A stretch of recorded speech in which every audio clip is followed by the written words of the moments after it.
सोए हैं, लेकिन हमें ये पता नहीं कि नींद क्या है, कब आती। आप रोज सोते हैं, कितनी बार सोए हैं, लेकिन आपको पता है नींद कब आती है और कैसी आती है और क्या है? नहीं, कुछ पता नहीं। हमें सिर्फ इतना पता है कि कब तक हम जागे थे, 12 बजे रात तक जागे थे। फिर नींद कब आई, किस क्षण में आई, कैसे आपके ऊपर छा गई, कैसे आप उसमें डूब गए, इसका आपको कभी पता हुआ है? इसका कोई पता नहीं। जिंदगी भर सोएंगे, 60 साल आदमी जीता है तो 20 साल सोता है। इतनी बड़ी घटना जिसको 20 साल करना पड़ता है, उसका भी हमें कोई परिचय नहीं होता कि हम सोने का अर्थ क्या है, ये सोना क्या है, ये नींद क्या है, क्या घटना घटती है मेरे भीतर? नहीं, लेकिन जो जागने में जागा हुआ नहीं है वो नींद में कैसे जागेगा? पहले जागने में जागना पड़ेगा, और जिस दिन आप जाग जाएंगे उस दिन आप बहुत हैरान होंगे। जैसे मैं इस कमरे में बैठा हूँ और अंधेरा गिर जाए तो मुझे दिखाई पड़ता है अंधेरा आ रहा है, अंधेरा घना हो गया, अंधेरा पूर्ण हो गया। फिर रोशनी आ जाए तो मुझे दिखाई पड़ता है रोशनी आई, रोशनी गई हुई, रोशनी भर गई। लेकिन मैं दोनों को जानता हूँ। ना तो आप जानते हैं कि कब आप सोए, कैसे नींद का अंधेरा आपके ऊपर गिरा और कैसे आप नींद में डूब गए। ना आप जानते हैं सुबह नींद कैसे हटी, कैसे समाप्त हुई, कैसे विदा हो गई। जिस दिन आप जागरण की घड़ियों में जाग जाएंगे और जागने की क्रियाएं जाग के करने लगेंगे, खाना होश पूर्वक खाएंगे, कपड़े होश पूर्वक पहनेंगे, रास्ते को होश पूर्वक चलेंगे। महावीर से किसी ने पूछा कि हम क्या करें, तो महावीर ने कहा कि क्या करने की उतनी फिक्र मत करो, जो करते हो उसे होश पूर्वक करो। क्रोध होश पूर्वक करके देखें, लेकिन बहुत कठिनाई होगी, जरा गहरे में है बात। तो फिर एक उपाय करें, एक्टिंग करें किसी दिन क्रोध की, तब आप उसमें आसानी से जाग सकेंगे। आज घर जाके तय करके जाएं कि टूट पड़ना है किसी के ऊपर, बिल्कुल एक्टिंग अकारण, तो आप आसानी से जाग सकेंगे। तय करके जाएं, कोई कारण नहीं है पत्नी का, ऐसे भी कोई कारण नहीं होता, लेकिन तब आप बेहोश होते हैं। तय करके जाएं कि पति का आज कोई कारण नहीं है, अकारण टूट पड़ना है, और पूरी तरह क्रोध करें, तो आप देख पाएंगे क्रोध को। इधर क्रोध चलेगा, इधर भीतर आप देख पाएंगे कि ये क्रोध चल रहा है। और अगर एक्टिंग के क्रोध को भी देख लिया तो दोबारा जो क्रोध होगा वो एक्टिंग हो जाएगा। अगर एक बार हम क्रोध का अभिनय कर सके तो फिर कभी भी क्रोध बिना अभिनय के नहीं होगा, अभिनय ही हो जाएगा, उसके हमसे भीतरी संबंध टूट जाएंगे। तो जो चीजें गहरी हैं उनको एक्टिंग से शुरू करें, जो चीजें गहरी हैं उनको होश पूर्वक अभिनय करें, तो उनमें आप जाग सकेंगे। और अगर जागने के क्षणों में जागना आ जाए तो फिर नींद के क्षणों में जागना आना शुरू हो जाएगा। जिस दिन आप नींद में जाग जाएंगे उस दिन आप अनकॉन्शियस में प्रवेश करेंगे। कृष्ण ने गीता में उसी की बात कही है कि योगी रात भी जब सब सोते हैं तब जागता है, वो दूसरा चरण है। नींद में अगर आप जाग गए तो आप बहुत हैरान हो जाएंगे, इतने हैरान होंगे कि आपकी पूरी जिंदगी बदल जाएगी। अगर आप रात में नींद में जागे हुए सो सके, जो कि एक मिरेकल है, एक बहुत अद्भुत चमत्कारपूर्ण घटना है। जिस दिन आप सोए और जागे एक साथ, भीतर जागे और बाहर सोए रहे, उस दिन सुबह आप इतने ताजे उठेंगे जैसी ताजगी का आपको कभी भी पता नहीं। उस ताजगी का शरीर से कोई संबंध नहीं, उस ताजगी का बहुत गहरे में आत्मा से संबंध हो जाता है। जिस दिन आप जागे हुए सो सकेंगे उस दिन आपके स्वप्न तिरोहित होने लगेंगे, क्योंकि आप स्वप्नों के प्रति जाग जाएंगे। ऐसा नहीं कि बाद में पता चलेगा कि मुझे स्वप्न आया, जब स्वप्न आ रहा है तभी आप जानेंगे कि स्वप्न आ रहा है। जैसा मैंने आपसे कहा कि चेतन मन की क्रियाओं के प्रति जागे तो अचेतन मन में प्रवेश हो जाएगा, फिर अचेतन मन की क्रियाओं के प्रति जागे तो समष्टि अचेतन कलेक्टिव अनकॉन्शियस में प्रवेश हो जाएगा। अचेतन मन की क्रिया है स्वप्न। स्वप्न के प्रति जब जागेंगे तो आप अचानक पाएंगे एक दरवाजा नीचे और खुल गया, वो कलेक्टिव अनकॉन्शियस का दरवाजा है। वो मेरा अचेतन नहीं है, हम सबका अचेतन है। उस समष्टिगत अचेतन की अपनी क्रियाएं, जिनको धर्मों ने बड़ा महत्व दिया है, बड़े अनुभव है, उस अचेतन मन के बड़े गहरे अनुभव है, जिनको जुंग ने आर्कटाइप कहा है, जिसको उसने कहा धर्म प्रतीक। उस गहरे अचेतन में, कहें समष्टि अचेतन में ही दुनिया की सारी माइथोलॉजी पैदा हुई। सृष्टि का जन्म, प्रलय की संभावना, परमात्मा के रूप, रंग, आकार, नाद, वे सब उसी में पैदा हुए, वे उसकी क्रियाएं। तो जो व्यक्ति स्वप्न में जाग जाएगा वो समष्टिगत अचेतन में प्रवेश करेगा, और समष्टिगत अचेतन की अपनी क्रियाएं हैं, जिनको लोग धार्मिक अनुभव कहते हैं। वे भी धार्मिक अनुभव नहीं है, वे भी मानसिक अनुभव है समष्टिगत अचेतन के। रंगों के विस्तार, प्रकाशों का उद्भव, अभूतपूर्व सुगंधें, अभूतपूर्व ध्वनियां, वे सब वहां पैदा होंगी। सृष्टि के जन्म और मरण को भी वहां देखा जा सकता है। उस क्षण को भी देखा जा सकता है जब पृथ्वी पैदा हुई, और उस क्षण को भी देखा जा सकता है जब पृथ्वी अस्त हो जाएगी। वहीं से दुनिया की सारी मिथ ऑफ क्रिएशन पैदा हुई।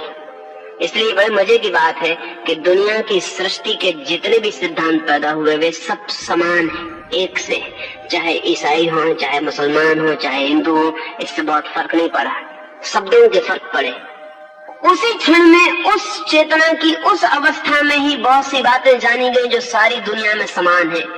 जैसे सारी दुनिया में एक ख्याल है कि कभी कोई एक महाप्रलय आया, ईसाइयों को भी ख्याल है कि कभी कोई एक महाप्रलय आया, हिंदुओं को भी ख्याल है कि कभी कोई एक महाप्रलय हुआ, सारे जगत के आदिवासियों के पास भी जो कथाएं हैं उनको भी ख्याल है कभी कोई महाप्रलय हुआ। और बड़े मजे की बात है कि इन सब के बीच कोई कम्युनिकेशन नहीं रहा, इनके बीच कोई संवाद नहीं रहा। ये संवाद तो अभी पैदा हुआ है, लेकिन इनकी कथाएं तो हजारों लाखों साल पुरानी है। जब ये एक दूसरे से बिल्कुल असंबंधित थे तब भी इनकी कथाएं एक है। क्या मामला है? एक ही मामला है, इनका जो कलेक्टिव अनकॉन्शियस है वो एक है, हम सबका। इसलिए बहुत गहरे में हम सब एक हैं। इसलिए जो चीजें बहुत गहरे से संबंधित है उसमें बहुत फर्क नहीं पड़ता। जैसे नृत्य कलेक्टिव अनकॉन्शियस से पैदा होता है, इसलिए नृत्य को समझने के लिए एक दूसरे की भाषा जाननी जरूरी नहीं है। एक अंग्रेज नाचता हो तो एक चीनी समझ सकता है, अंग्रेजी समझना जरूरी नहीं है। एक हिंदू नाचता हो तो मुसलमान समझ सकता है। चित्र पेंटिंग के लिए कोई जरूरत नहीं है किसी की भाषा समझने की। पिकासो की पेंटिंग जो आदमी फ्रेंच नहीं जानता वो समझ सकता है, कोई जरूरत नहीं है, क्योंकि ये सब के सब हमारे कलेक्टिव अनकॉन्शियस से पैदा होने वाली चीजें हैं। ये हम सब जानते ही हैं। इसके लिए एक दूसरे की भाषा, एक दूसरे की सभ्यता, एक दूसरे की संस्कृति, एक दूसरे के सिद्धांतों से परिचित होने की कोई जरूरत नहीं। इसलिए दुनिया के सारे धर्मों के जो प्रतीक है वो सब समान है। कई बार तो इतनी हैरानी की समानता है कि कहना मुश्किल है। जैसे ओम की ध्वनि है, वो कलेक्टिव अनकॉन्शियस से पैदा होती है। इसलिए ओम की ध्वनि सारी दुनिया के धर्मों में है। थोड़े बहुत हेर फेर है, वो समझने के हेर फेर है। हिंदू ने उसे पकड़ा है ओम की तरह। ये हमारी पकड़ने की बातों की पकड़ेगा तो हमारा चेतन मन, तो हमने ओम की तरह पकड़ा है। यहूदियों ने, ईसाइयों ने ओमीन की तरह पकड़ा है, वो ओम का ही उनका रूपांतरण है। इसलिए आज भी प्रार्थना के बाद वो कहेंगे अमीन। वो ओमीन, ओम, ओमीन उससे निर्मित हुआ है। अंग्रेजी के शब्द ओमनीसाइंट, ओमनी प्रेजेंट, वो सब ओम से बने हुए, लेकिन वो निकले हैं बहुत गहरे से, वो संस्कृत से नहीं गए। जैसा कि संस्कृत के ज्ञाताओं को ख्याल होता है कि दुनिया की सारी भाषाएं संस्कृत से पैदा हो गई, ऐसा नहीं है। दुनिया की भाषाओं में जो समानता है वो कलेक्टिव अनकॉन्शियस की समानता है। दुनिया की भाषाएं किसी एक भाषा से पैदा नहीं हो गई। हमारा एक तल है मन का जो हम सबका इकट्ठा है। जैसे सागर के ऊपर लहरें अलग अलग हैं लेकिन नीचे सागर इकट्ठा है, ऐसे लहरों की तरह हम अलग अलग हैं लेकिन और गहरे सब इकट्ठा है। वो जो इकट्ठापन है उसकी अपनी क्रियाएं, जिसको कबीर ने अनाहत नाद कहा है। हम एक तरह का नाद जानते हैं, चोट से पैदा होने वाला नाद। अगर मैं ताली बजाऊं तो एक नाद पैदा होगा, लेकिन दो तालियां टकराएंगी तब। अगर मैं तबले पर चोट मारूं तो आवाज गूंजेगी, लेकिन चोट मारूंगा तब। इसको कहेंगे आहत नाद। चोट से पैदा हुआ आहत, चोट खा के पैदा हुआ ध्वनि। कलेक्टिव अनकॉन्शियस में ऐसी ध्वनियां हैं जहां चोट नहीं होती और ध्वनियां हैं, इसलिए उनको अनाहत नाद कहा है। बिना चोट किए पैदा हुई ध्वनियां, एक हाथ से बजाई गई ताली। जैन फकीर जापान में अपने साधक से कहता है कि एक हाथ से अगर ताली बजाया जाए तो कैसे बजेगी, इसका पता लगा के आओ। बड़ा मुश्किल है, एक हाथ से ताली कहीं बज सकती? एक हाथ से ताली कैसे बज सकती? कभी वो टेबल पे बजाता है, कभी दीवार पे बजाता है, और गुरु को आके कहता है कि मैंने बजाई एक हाथ की ताली और दीवार पे बजा के बताता है। गुरु कहता है दीवार दूसरा हाथ बन गई, नहीं चलेगा। एक हाथ की ताली बजाई जा सकती है, कैसे उसका पता लगा के आओ। वो तब तक पता नहीं लग सकता जब तक कि वो अनाहत नाद में ना उतर जाए।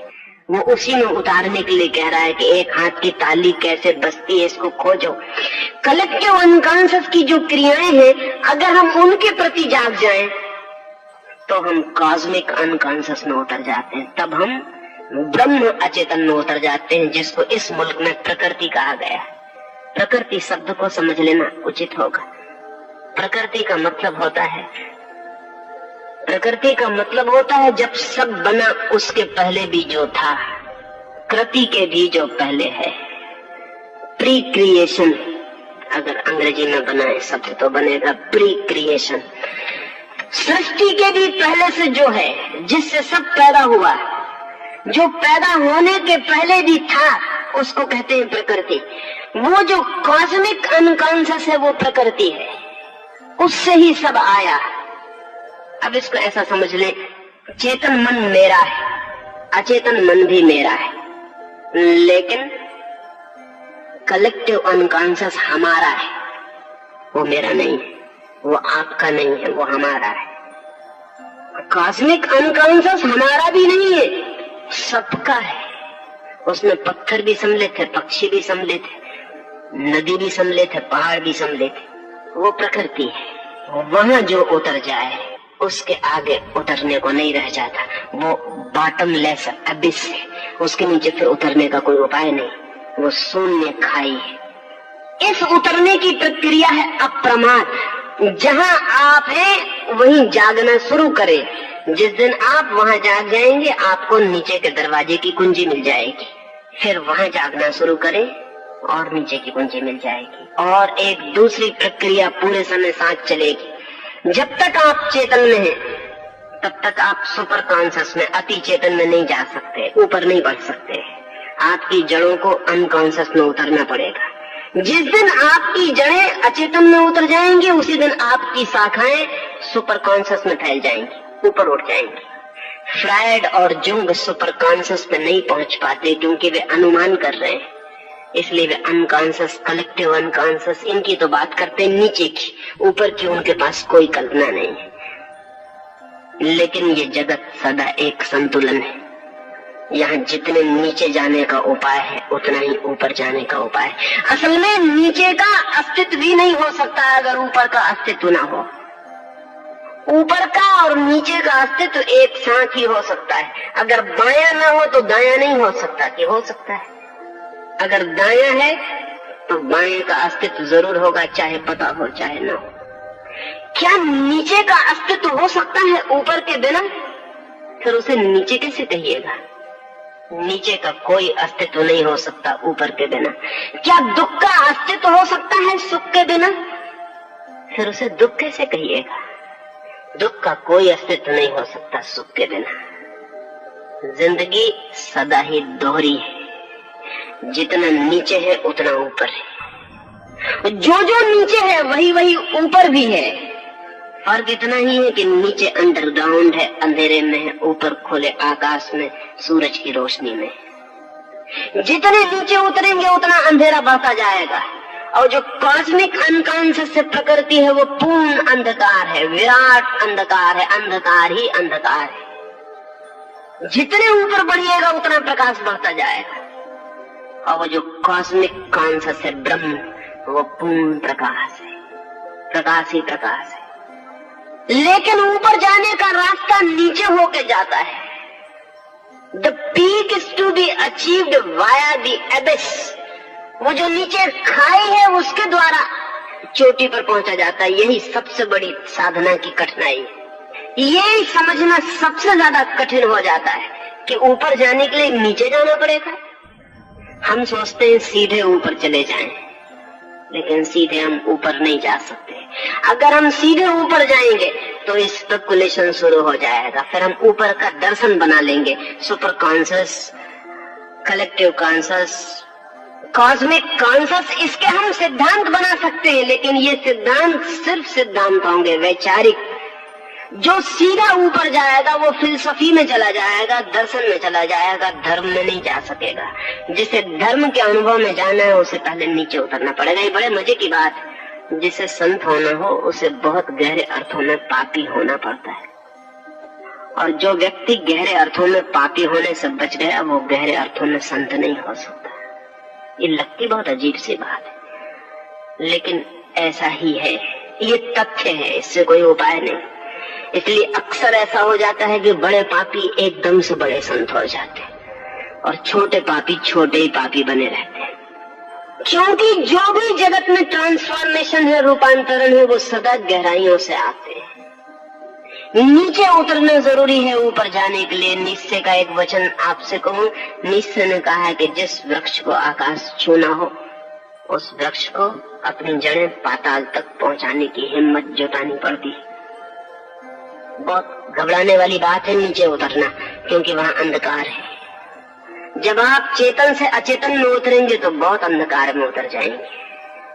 लेकिन जितने अंधकार में उतरने की आप हिम्मत जुटाते हैं उतने प्रकाश के अधिकारी और पात्र हो जाते हैं। पात्रता आती है अंधेरे में उतरने से, साहस आता है अंधेरे में उतरने से, योग्यता आती है अंधेरे में उतरने से। इसलिए ऊपर की फिक्र छोड़ दें, नीचे की फिक्र करें और एक एक कदम पर प्रमाद को तोड़ते चले जाएं। कहां से शुरू करेंगे? शुरू सदा वहीं से करना पड़ता है जहां आप हैं। आप जिस मंजिल में, उस मंजिल का नाम चेतन। उस चेतन मंजिल की क्रियाओं को आप प्रमाद छोड़कर करना शुरू कर दें। बुद्ध के पास आनंद वर्षों तक रहा।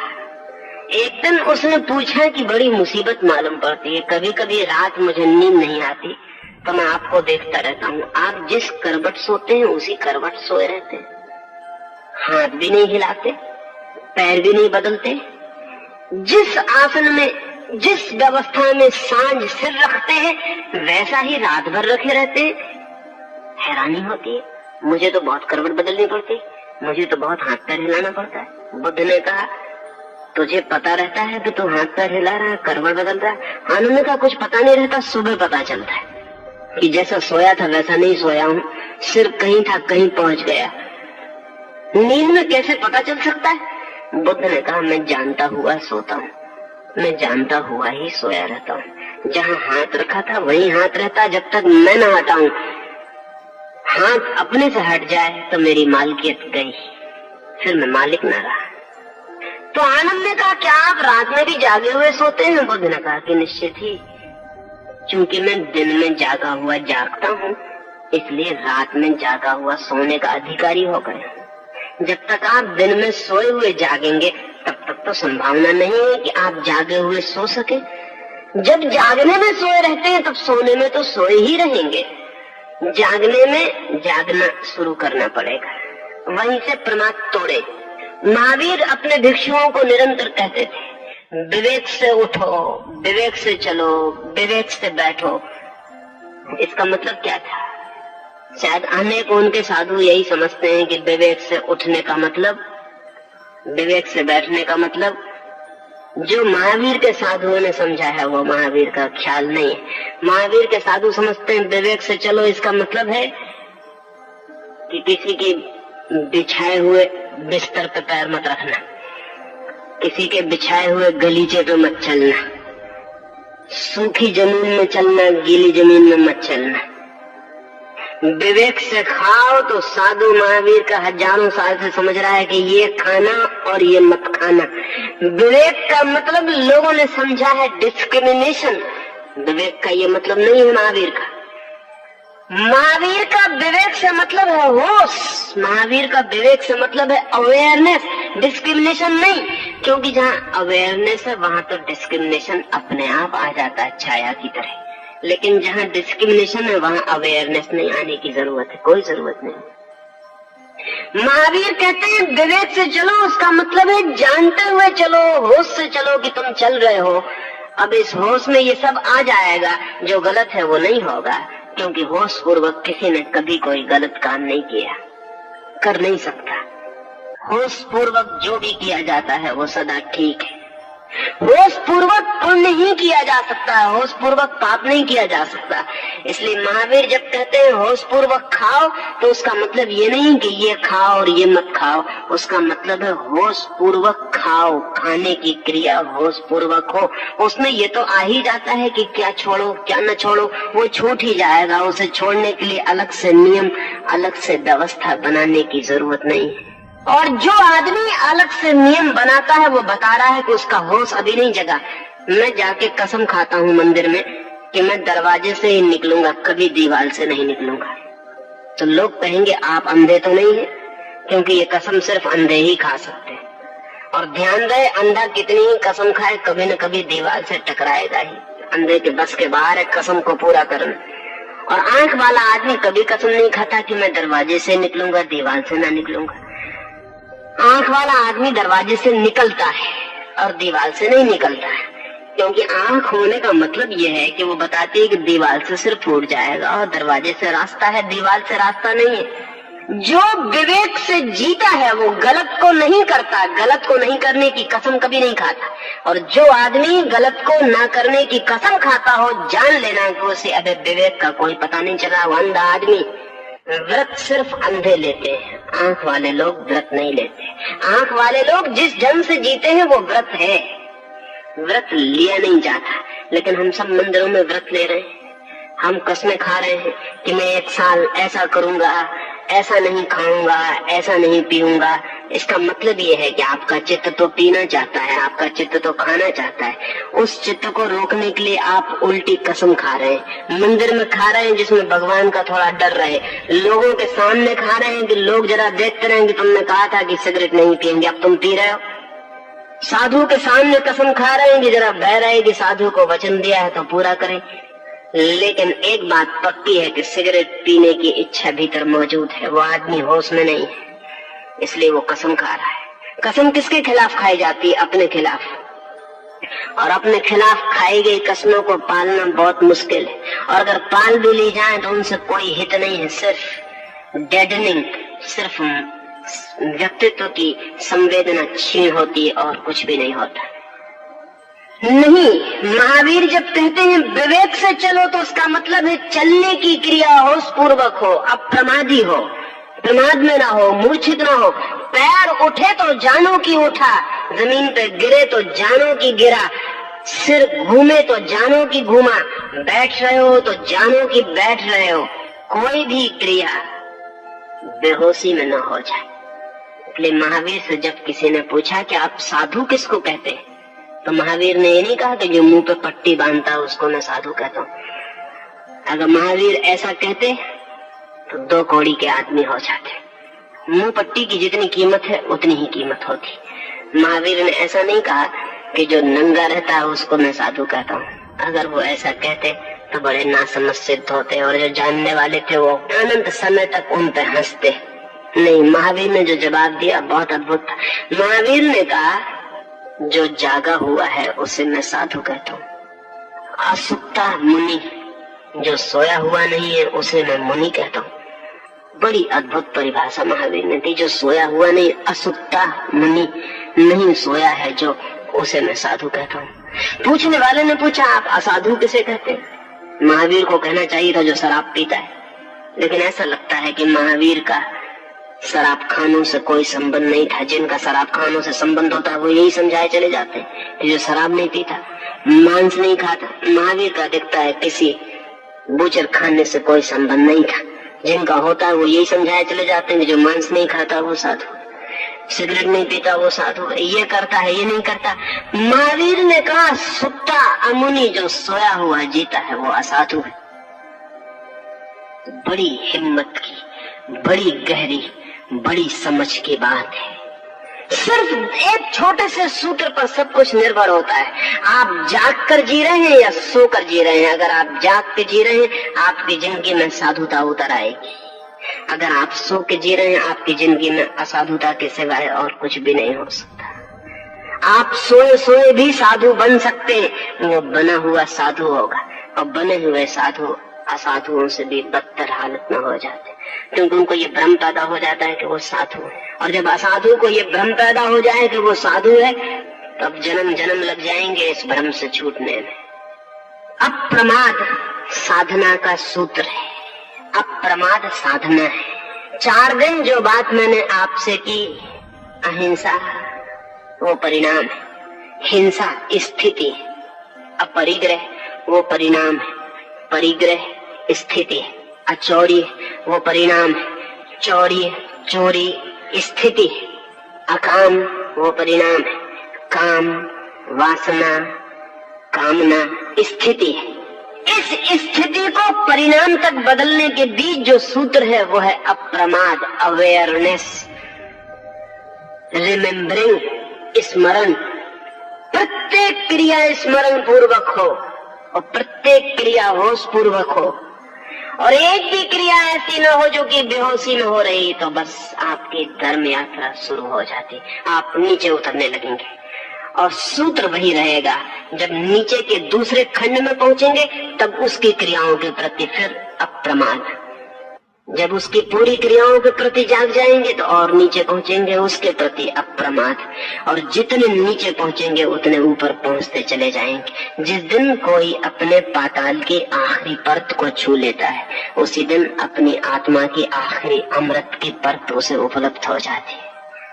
जाए पाताल में ताकि पहुंच सके मोक्ष में, उतरे गहरे ताकि छू सके ऊंचाई को, छुए नरक को ताकि उपलब्ध हो सके स्वर्ग। जाए अंधकार में गहरे और गहरे ताकि प्रकाश को पाने की पात्रता मिल सके। अप्रमाद से और अप्रमाद के अतिरिक्त और किसी बात से नहीं ये संभव होता है। दुनिया में चाहे कहीं भी कुछ कहा गया हो, चाहे जीसस ने कुछ कहा हो, चाहे बुद्ध ने, चाहे महावीर ने, चाहे कृष्ण ने, वो सभी का सब अप्रमाद जैसे छोटे से शब्द में समा जाता है। कृष्ण कहते हैं नींद में भी जागो, जीसस कहते हैं जागे रहो क्योंकि पता नहीं वो कब आ जाए। ऐसा न हो कि तुम सोए रहो और वो आए परमात्मा और तुम्हें सोया पाए और लौट जाए। जागो और प्रतीक्षा करो, be aware and awaking. Jesus की सारी बातचीत इसी सूत्र पर घूमती है कि जागो और प्रतीक्षा करो। और महावीर का पूरी जिंदगी का प्रवचन एक ही बात को बार बार दोहराता है, होश पूर्वक, विवेक पूर्वक, अप्रमाद से जियो, मूर्छा नहीं।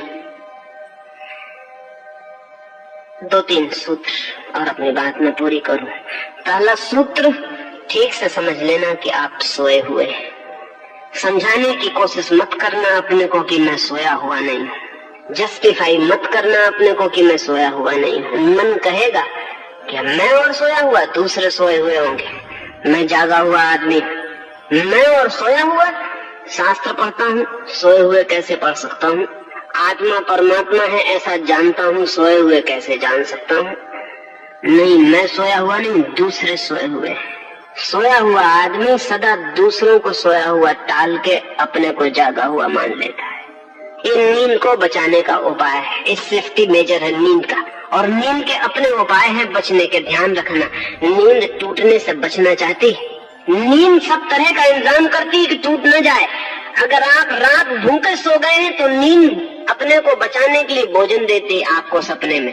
अगर सपने में भोजन न मिले तो नींद टूट जाएगी, तो नींद इंतजाम करती है कि भोजन ले लो, झूठा सही, क्योंकि नींद झूठी चीजें दे सकती है, नींद सच्ची चीजें नहीं दे सकती। भूखे आदमी को सपने में निमंत्रण दिलवा देती नींद के सम्राट के घर आज भोज और आपको निमंत्रण मिला है। और जो उस आदमी ने जिंदगी में कभी नहीं खाया वो नींद उसके सामने रख देती। ये नींद अपने को बचा रही है। आपको पेशाब लगी नींद में तो नींद कहेगी कि बाथरूम में चले जाओ, नींद में ही चले जाओ, उठने में नींद टूट जाएगी।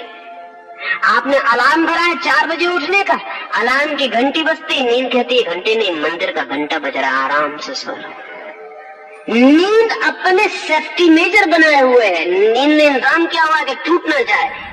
तो आप जागते में भी नींद का एक इंतजाम है, वो इंतजाम ये वो आपसे कहेगी तुम तो जागे हुए हो, बाकी लोग सोए हुए हैं, तुम इनको जगाने की कोशिश करो तो अच्छा, तुम तो जागे हुए ही हो। अगर आपका मन आपसे कहे कि जागे हुए ही हो तो इस नींद की सुरक्षा से बचना, इस धोखे में मत पड़ जाना।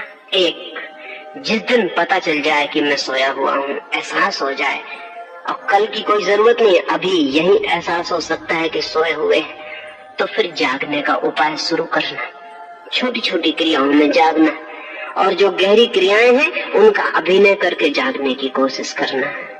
अगर संकल्प पूर्वक नींद की तरकीबों से बचते हुए जागने की प्रयास किया जाए तो जो महावीर को संभव हुआ, जो बुद्ध को संभव हुआ, वो आपको भी संभव हो सकता है।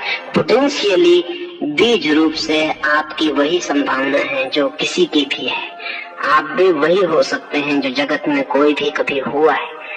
तो जागने की कोशिश करना, और जागने की कोशिश जब गहरी हो जाए तो रुक मत जाना, अन्यथा दूसरे चरण पर नींद पकड़ लेगी, दूसरे मंजिल में रह जाएंगे, फिर वहां जागने की कोशिश करना। लंबी है ये यात्रा, असंभव नहीं, कठिन है ये यात्रा, असंभव नहीं, जो करता है वो कर ही पाता है। और नीचे नीचे उतरते जाना, ऊपर की फिक्र छोड़ देना, ऊपर के फल अपने से आने लगेंगे। जितने आप नीचे उतरेंगे उतने ऊपर फूल खिलने लगेंगे, उनकी सुगंध, उनका प्रकाश, उसका आनंद झरने लगेगा।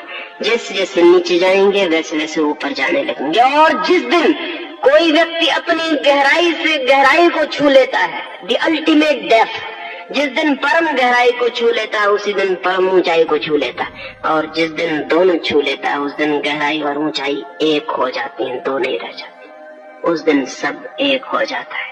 7 मंजिल का ये मकान जिस दिन पूरा जान लिया जाता है उस दिन एक हो जाता है, उस दिन फिर इसमें 7 मंजिलें भी नहीं रह जाती, सब बीच के